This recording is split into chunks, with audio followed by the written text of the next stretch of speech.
जय शिवराय. मी अनुपम अंकुश कुंभार, एक मराठी माणूस, आणि स्वागत आहे तुमचं आपल्या मस्त मराठी ब्लॉगच्या चॅनलवर. खरं तर आज आपण थोडंसं एक वेगळं काहीतरी घेऊन येतोय.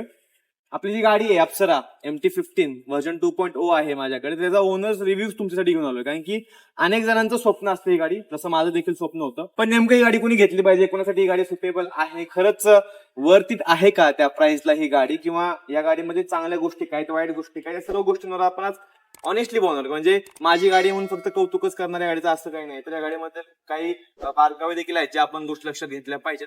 तर चला बघून घेऊया. तुम्ही इकडे बघितलं ना, सगळ्यात मोठी डिसएडव्हान्टेज या गाडीचा कोणता समजा, ही बॅक सीट.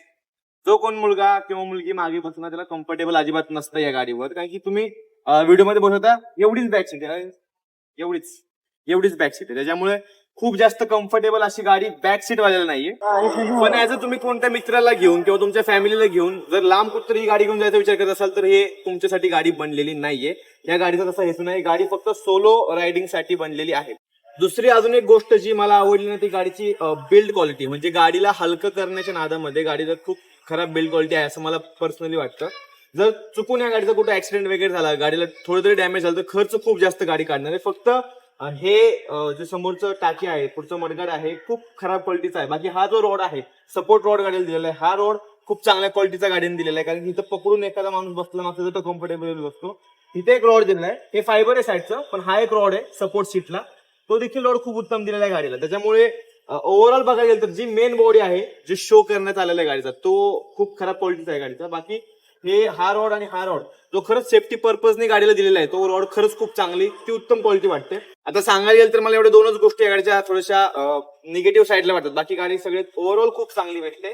2,10,000च्या मानाने गाडी खरंच उत्तम आहे. आता माझ्याकडे जे आहे ते व्हर्जन 2.0 आहे, आणि या 2.0 मध्ये आपल्याला ब्रेकमध्ये डबल ABS बघायला भेटतं. डबल ABS जर तुम्हाला माहिती नसेल तर डबल ABS मोस्टली वर्क करतं गाडी स्लिप होऊ नये म्हणून. पण या गाडीतलं जे काय डबल ABS सिस्टीम आहे खूप जास्त उत्तम आहे. म्हणजे माझा पर्सनल एकदा अनुभव असा, गाडी जवळपास 100च्या वगैरे स्पीडने होते आणि स्लिपरी रोड होता, पुढून अचानक एक कुत्रं आलं होतं आणि मी गाडी जागेवर थांबवायचा प्रयत्न केला होता. गाडीचं डबल ABS इतक्या चांगल्या पद्धतीने वर्क झालं होतं की गाडी अजिबात स्लिप झाली नव्हती. त्यामुळे मला खूप चांगला अनुभव आलाय गाडीचा डबल ABSचा. अजिबात गाडी तुम्हाला स्लिप होत नाही. म्हणजे तुम्ही जास्तच काहीतरी मास्क करता तर गाडी कुठली का असेल ती पडते, त्यात काही वाद नाही. पण डबल ABS सिस्टीम खूप चांगल्या पद्धतीने वर्क करते. ट्रॅक्शन कंट्रोल गाडीमध्ये आहे, गाडी जास्त व्हायबल होत नाही. तुम्ही कितीही स्पीडने असं तरी गाडी तुम्ही दुसऱ्या गाड्या जर बघितलं तर व्हायबल होतात, तर ह्या गाडीला ट्रॅक्शन कंट्रोल यमाहाने दिलेलं आहे, तर ट्रॅक्शन कंट्रोल देखील खूप चांगल्या पद्धतीने वर्क करतं. बाकी हे जे LED लाइटिंग वगैरे आहे ते व्हर्जन 2.0 मध्ये नवीन दिलं होतं, याचा जास्त काही असा फायदा नाहीये, फक्त शो चांगला झालेला आहे. बाकी व्हर्जन 1 ला हेलोजन लाइटिंग होतं, याला व्हर्जन 2 ला LED लाइटिंग आहे. यामाच्या या गाडीचं सर्वात जास्त कौतुक सगळ्यांकडूनच केलं गेलं आतापर्यंत, ते एक कारण म्हणजे गाडीचं मायलेज. मी गाडीचं एक मायलेज काढलो, त्याचा व्हिडिओ सुद्धा अपलोड केलेला चॅनलवर. तर या गाडीचा मायलेज खूप चांगला देतो. कंपनी सांगते 55-56 एवढं, तर आता स्प्लेंडर पण देत नाही, पण एवढा ऍव्हरेज दिला जरी नसेल तरी 45चा ऍव्हरेज नॉर्मली गाडी देते. आणि सिटीमध्ये रायडिंग करताना गाडी एवढा ऍव्हरेज देते, खरंच खूप चांगली ऍव्हरेज आहे. 150 सीसीच्या मानाने गाडीची स्पीड, टॉप स्पीड जर तुम्ही बघितली तर 155 पर्यंत गाडी जाते. आणि त्या सगळ्या गोष्टीमध्ये 45चा ऍव्हरेज देणं खरंच ही कोणती साधी गोष्ट नाही. त्याच्यामुळे बजेटमध्ये तुम्हाला जर कोणती सुपर बाईक पाहिजे असेल, की बाबा आपल्याला दररोज इकडं कॉलेजला जायचंय, कंपनीला जायचंय, अपडाऊन करायचंय, तर तुम्हाला ही गाडी खरंच खूप चांगला अनुभव देणार आहे मायलेजच्या बाबतीत. फक्त पेट्रोल चांगलं टाका गाडीमध्ये. बाकी गाडीच्या कम्फर्ट बद्दल बोलायला गेलं, कारण की सुपर बाईक घ्यायचा असेल किंवा स्पोर्ट्स बाईक घ्यायला कम्फर्ट खूप जास्त मायने लागतो. तर कम्फर्ट गाडीला आहे. माझ्या हाईटची जी लोक आहेत त्यांना खूप जास्त कम्फर्टेबल गाडी, माझा पाय आरामात पोहोचतो. हात ताट ठेवून, पाच ताट ठेवून मी कंटिन्युअसली रायडिंग करू शकतो. म्हणजे जवळपास मी 200-300 किलोमीटर जरी गाडी चालवायचं बसलं कंटिन्यू, मला काही जास्त त्रास होणार नाही. फक्त माझ्या काकांनी गाडी चालवली, त्यांना असं म्हणायचं होतं की या गाडीचा जो पूर्ण प्रेशर होतो पामवर येतो, पामवर. आता मी तुम्हाला दाखवतो माहिती ठेवून. गाडी चालवताना पूर्ण प्रेशर असा पामवर येतो, त्याच्यामुळे तुमचं लॉंग रूटला हे दुखू शकतं. काकांचं असं मत होतं माझ्या. असं असल्या कारणामुळे तुमच्या पामवर जास्त प्रेशर येऊ शकतो, म्हणजे तळ हातावर. मराठी ब्लॉग आहे, आपला मराठीत बोललं पाहिजे, त्यामुळे तळ हातावर जास्त प्रेशर येऊ शकतो असं आमच्या काकांचं मत होतं. मला तसं अजून जास्त कधी जाणवलं नाही, कारण की मी पर्सनली गाडी चालवताना ग्लोव्ज वगैरे वापरत असतो, त्याच्यामुळे देखील असू शकतं. पण जसं मी सांगितलं, माझ्या हाईटवाल्यांना ही गाडी खूप जास्त कम्फर्टेबल आहे.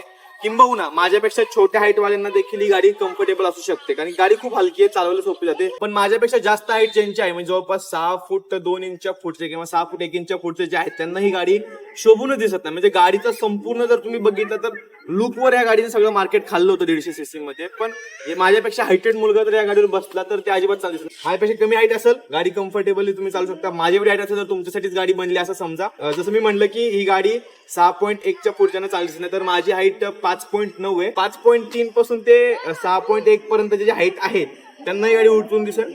बाकी गाडीचा मेन मोटिव्ह काय असतो तर आपल्याला ट्रान्सपोर्ट करणं इकडनं तिकडनं. तर मी सांगेल लॉंग रूटला चाललाय कुठे किंवा लडाख प्लॅन वगैरे तुम्हाला करायचं तर ह्या गाडीवर अजिबात करू नका. गाडी तुमची खुळखुळ होईल. ही गाडी हायवेसाठी बनलेली आहे. स्पोर्ट्स बाईक नॉर्मली हायवेसाठीच बनलेल्या असतात.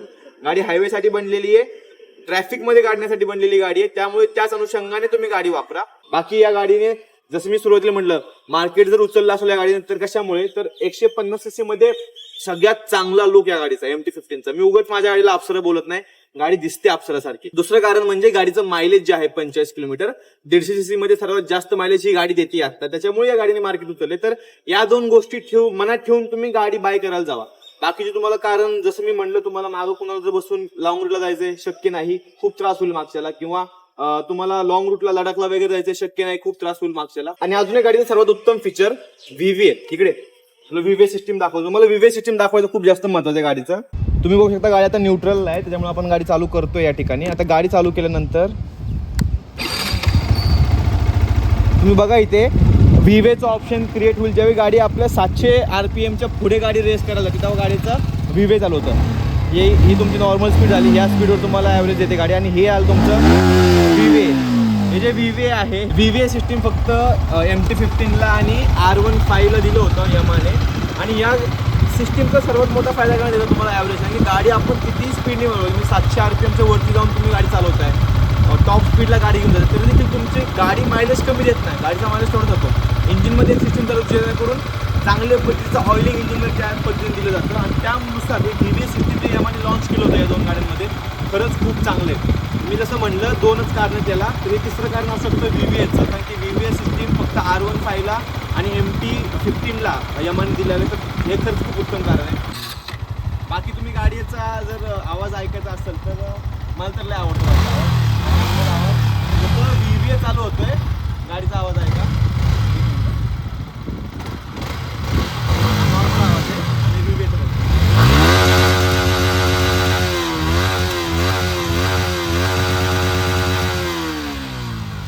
गाडी पॉवर मध्ये जाते. 700 RPMच्या पुढे गेल्यावर गाडीला एक वेगळी ताकद भेटते, लगेच समजतं. कारण की हे नॉर्मल आवाज आहे, हा नॉर्मल आवाज आहे बघा 700 RPM पर्यंत. पण जसं 700 RPM गाडी क्रॉस करते गाडीचा आवाज बघा.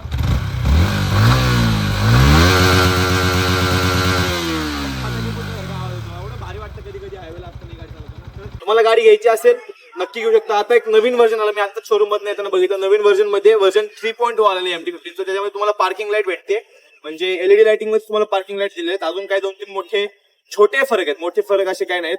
सेम व्हर्जन 2.0 सारखीच नवीन गाडी काढलेली आहे. नवीन कलर गाडीमध्ये आलेले आहेत आत्ताच्या शोरूम मध्ये तुम्ही गेल तर. आणि प्राइस पण काहीतरी 5-6 हजारने वाढलेली. मी जेव्हा घेतली तेव्हा 2,08,000 पर्यंत गाडी गेली होती. आता प्राइस 2,15,000 पर्यंत जाते, असं काहीतरी आहे. 2 ते 3 नवीन कलर आलेले आहेत.